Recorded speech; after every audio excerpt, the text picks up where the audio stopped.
Hello my magic beach bums, I am Yomi, welcome to today's teaching.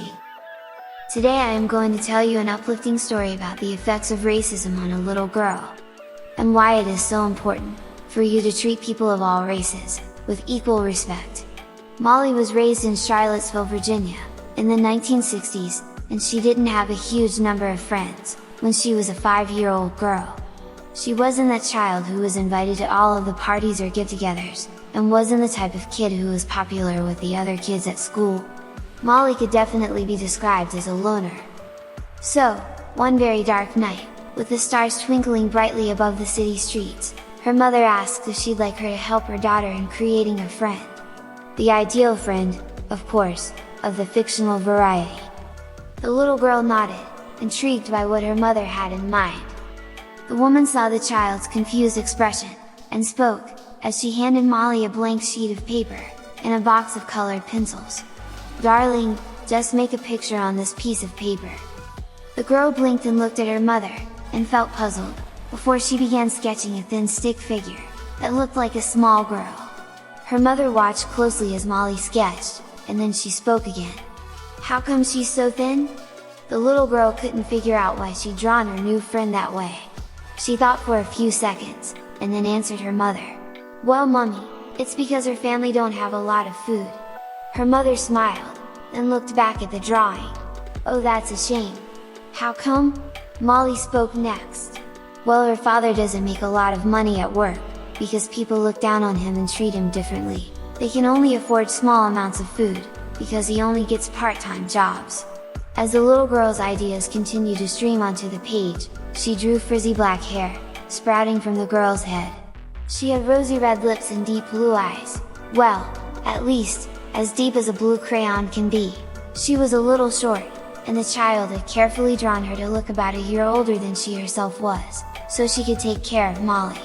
She proudly took a step back from her creation, but grimaced after a few moments. Something didn't look quite right. Her mother saw her daughter's perplexed expression, and spoke. "How about her skin, sweetheart? Does she have a pale complexion?" An idea came to Molly at that very moment, and so she replied, "No, Mommy, she doesn't." The little girl took out the brown crayon, and began coloring in her new friend's face, much to her mother's surprise. Molly spoke again. "Finished." The little girl's artwork was quite good for a 5-year-old, and she was rather pleased with her drawing. However, she was confused as to why her mother had yet to compliment her. They both sat in silence, as they looked down at the drawing of the 6-year-old girl, with her curly black hair. Molly could sense something, by the way her mother was looking at the drawing, and so the child spoke. "What is it, Mommy? Does she not look okay? Should I draw her again?" Her mother replied, "No, sweetheart, she looks great, I just don't understand why you have chosen that skin color." Molly couldn't tell if her mother was upset or not, since her face was blank, and her speech was devoid of emotion. The child spoke again. "I chose it because sometimes I hear some of the children at school, secretly saying, that people who have a different skin color, don't belong here. It makes me very sad, when I hear them speaking in this way." Her mother listened intently, sharing her sadness, as Molly continued to speak.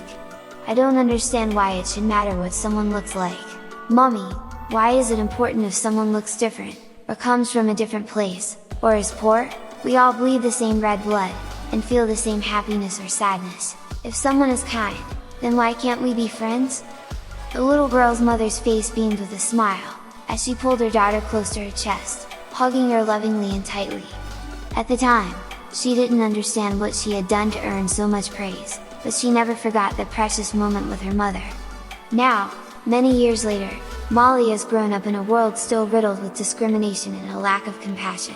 However, she takes great pride in knowing that her network of friends is made up of people from all cultural backgrounds, and she loves them, regardless of what they look like, or what they may or may not have. And so now to you, my precious listener, know there are people who love you, regardless of your race, color or beliefs. Always remember this, and please try, if you can, to give love in return. Thanks so much for watching, and don't forget to subscribe so you don't miss out on any new teachings.